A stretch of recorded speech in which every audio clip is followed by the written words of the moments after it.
Doesn't happen. Blake Janover, one of my favorite people, of course, is the founder and CEO of a company called Janover Inc. They're publicly traded on the stock symbol JNVR. How many good things is coming around?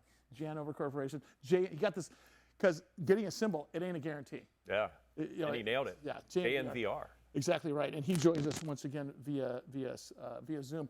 Meet Janover. Well, you can meet the guy here. Blake, how are you, sir? Good to see you. Look at you. Look at you, straight from Coachella. Always a crowd. Unbelievable. Look at that. Yeah. Thank you for having me. Always a pleasure to be here, lady and gentleman. Yeah. Thank you. There's one of each. Lady, gentleman, or lady, gentleman. That's how it goes. Hey, I want to talk real quickly. You guys have enabled this AI platform that powers faster, smarter commercial transactions in the real estate business. Talk about that for a second so people can really understand what that's all about. Sure. So we have a platform that starts with financing commercial real estate. So up until now, it's been incredibly difficult for commercial real estate doesn't mean office, right? Office is a small part of commercial real estate. So apartment buildings, industrial plazas, medical office, whatever. Owners, operators, and developers have traditionally had to go to their bank or to a broker that has a few banks, and they never had broad access to the market. So we built a digital platform to create broad access to the market.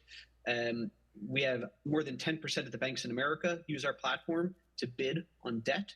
I think we have 35% of the top 100 credit unions, another 1,000 or so other lenders, debt funds, REITs, life cos that lend on commercial real estate. But it's not just the debt that we can reduce frictions in and make better. We've recently introduced commercial insurance and Groundbreaker, which is a B2B SaaS, software as a service for investor management.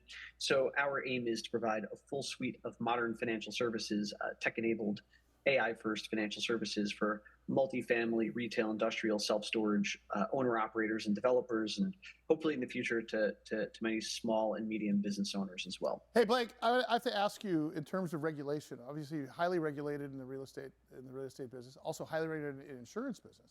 How do you manage all of that and still do what you do? Because I mean, if you look at the way the company's going, I mean, you guys are slaying dragons every day, and things are going fantastic for you guys. But you still have, much like in the securities industry, I mean, you need a whole department to deal with the regulatory issues. Is it prohibitive for you guys, or is it just part and parcel of what you guys do every day? It's both. So it's part and parcel, and you know, the extent to which it's prohibitive does serve as a bit of a moat.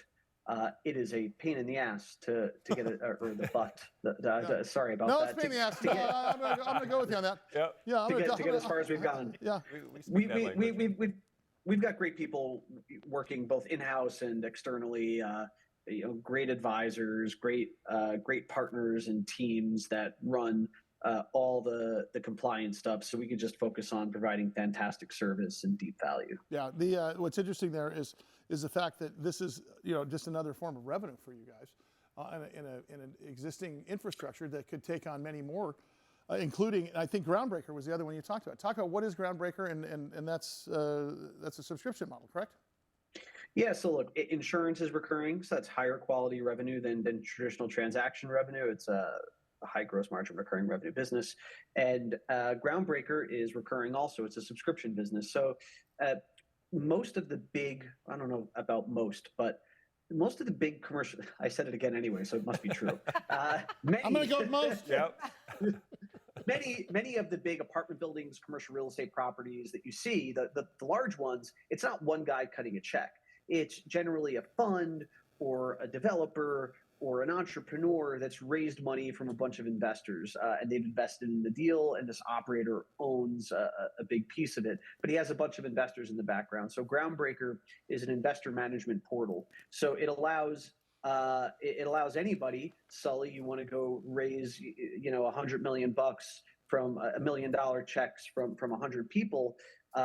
You have a portal, you can, Sully.com, they can log in, look at the docs, analyze the deal, sign docs digitally and securely, send money through ACH, wire, what have you, get distributions as the property performs, get their K1s, all through a super secure portal. So it takes anybody and gives them this feel and experience of institutional security and service. Blake, as a whole, the commercial real estate market its way? Are we kind of flatline? Are we going down? Where are we? Well, that's a good question. That doesn't have a straight answer. So interest rates are financial gravity. That's like a Buffettism. So all financial instruments ought to move inversely with interest rates. As interest rates go up, the value of those income-producing assets go down.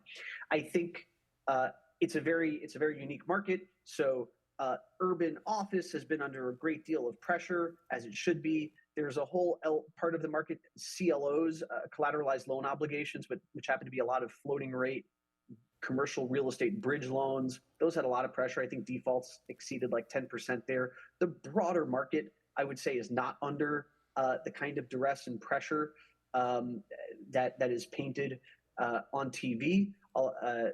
Multifamily is performing well in a lot of places, but you find pockets, right? So if you own apartment buildings that are coastal, they've been whacked by high insurance costs. If you've got a short-term bridge loan that's floating rate without a cap, you're under some pressure. So the market broadly is going to be okay. I'm getting played off. This is like the grand. No. Well, Take your Oscar and get off stage. This is why he's coming in with us every single week. This is literally my favorite guest. I'm not kidding. He knows it too. Yeah. So here are conversations off the air. There's interesting. Blake, thank you, brother. I appreciate it. We'll see you next week, and we will see you next week. How many people know that played off is the right way he to... would. Yeah. You should get to know him. Really comes in studio. Oh, my God. Fantastic guy.